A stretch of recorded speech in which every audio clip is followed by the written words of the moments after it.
नमस्कार दोस्तों। आज हम बात करेंगे ऐसे माउंटेन की जहां वक्त भी अपना रफ्तार कई गुना तेज कर देता है और वहां टाइम की डिफिनेशन ही बदल जाती है, जहां रडार नेविगेशन सिस्टम काम नहीं करते। और हम बात कर रहे हैं कैलाश पर्वत की। तो क्या समय की सीमा से परे Kailash time travels multiverse multi dimension time paradox जैसी कल्पनाओं को सच्चाई में बदल सकता है?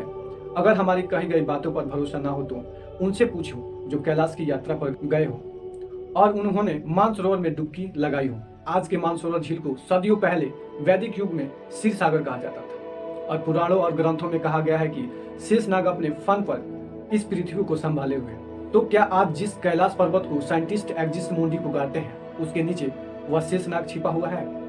बौद्ध धर्म में भी कहते हैं कैलाश में एक गुप्त शहर है, एक ऐसा शहर जिसकी ना कोई जमीन है और ना ही कोई आसमान है, जिसे कोई संग्रीला के नाम से जानता है तो कोई शंभाला और कुछ वैज्ञानिक इसे एलियंस की दुनिया मानते हैं और हिंदुओं के लिए शिव का निवास है। कुछ लोगों को कहना है यह धरती और स्वर्ग को जोड़ने का गुप्त दरवाजा है। और रशिया के साइंटिस्ट ने कहा यह कैलाश पर्वत नहीं, यह ह्यूमन मेड पिरामिड्स है, बल्कि दुनिया का सबसे बड़ा पिरामिड्स है।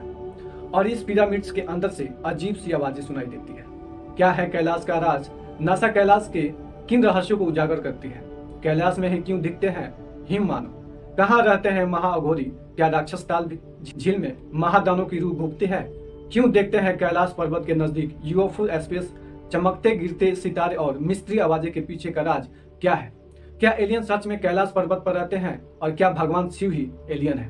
बौद्ध धर्म के अनुयायी और चीन कैलाश के किस नगर के तलाश में है जुटे हुए हैं? क्यों चीन ने कैलाश को घेर रखा है और क्या हुआ उस गूंगे किंगडम के 1 लाख लोगों के साथ?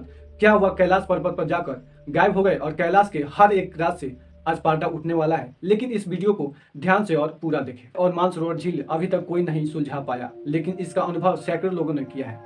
हिंदू धर्म ग्रंथ की माने तो वैदिक काल में ब्रह्मा ने अपनी मानसिक कल्पना से इस झील का निर्माण किया था, इसलिए ब्राह्मण के मन से पैदा हुए इस झील को मानसरोवर झील कहा जाता है। यहाँ मानस का मतलब दिमाग है और सरोवर का मतलब झील है। धर्म से देखा जाए तो हर धर्म से इसकी अलग अलग कहानियां आती हैं। कैलाश पर्वत जैसे मानसरोवर झील भी एक मिस्ट्री है। मानसरोवर झील के सामने आते ही आंखों से आंसू निकलने लगते हैं, अपने आप ही आंसू बहने लगते हैं। एक अजीब सा अट्रैक्शन इस झील की तरफ महसूस होता है। मानसरोवर झील के पानी हमेशा शांत रहता है और टेम्परेचर में भी कोई अंतर नहीं पड़ता, जबकि इस झील के ठीक बगल में मौजूद राक्षस ताल झील का टेम्परेचर और पानी का आकार वेदर के अनुसार बदलते रहता है। लेकिन मानसरोवर में मौसम का असर नहीं पड़ता। यह भी एक बड़ा रहस्य है जिसे आज तक कोई साइंटिस्ट सॉल्व नहीं कर पाए।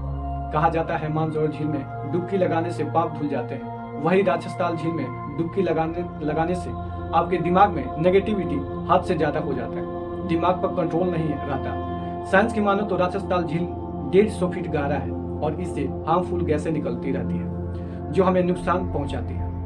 कुछ अघोरियों ने राक्षस ताल को यह भी कहा है कि इसके नीचे की दुनिया काफी बड़ी है, शायद समुद्र से जा मिलती है और इसका पता शायद ही कोई लगा पाए। सन 1999 में एक एशिया डॉक्टर हिमालय से इस मिस्ट्री की खोज में आए। डॉक्टर मूल द सैफ एक फिजिशियन, जियोलॉजी और हिस्टोरियन भी माने जाते थे। यह एक एक्सप्लोरर भी थे।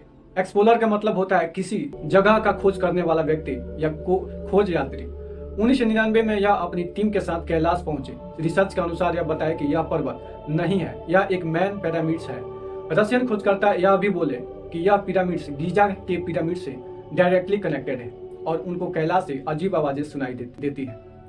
और इनका यह भी कहना था कि कैलाश अंदर से खोखला है। ऐसे बहुत लोगों का कहना था। ऐसे ही एक रशियन पेंटर निकोला रियोरिच भी माउंटेन की इसी यात्रा पर रशिया से कैलाश तक आए थे। उन्होंने इस पर एक बुक भी लिखा है। किताब का नाम है द पाथ टू कैलाश और वह यहीं के निवासी बन गए हमेशा के लिए। अपनी बुक में यह भी लिखा है कि कैलाश पर चढ़ने वाले लोग अचानक से गायब हो गए और ऐसे गायब हुए जिन्हें होने या ना होने की कोई निशानी नहीं मिली। और इस वीडियो में इतना ही। अगर वीडियो इन्फॉर्मेटिव लगी हो तो लाइक एंड चैनल को सब्सक्राइब जरूर करें। Thank you.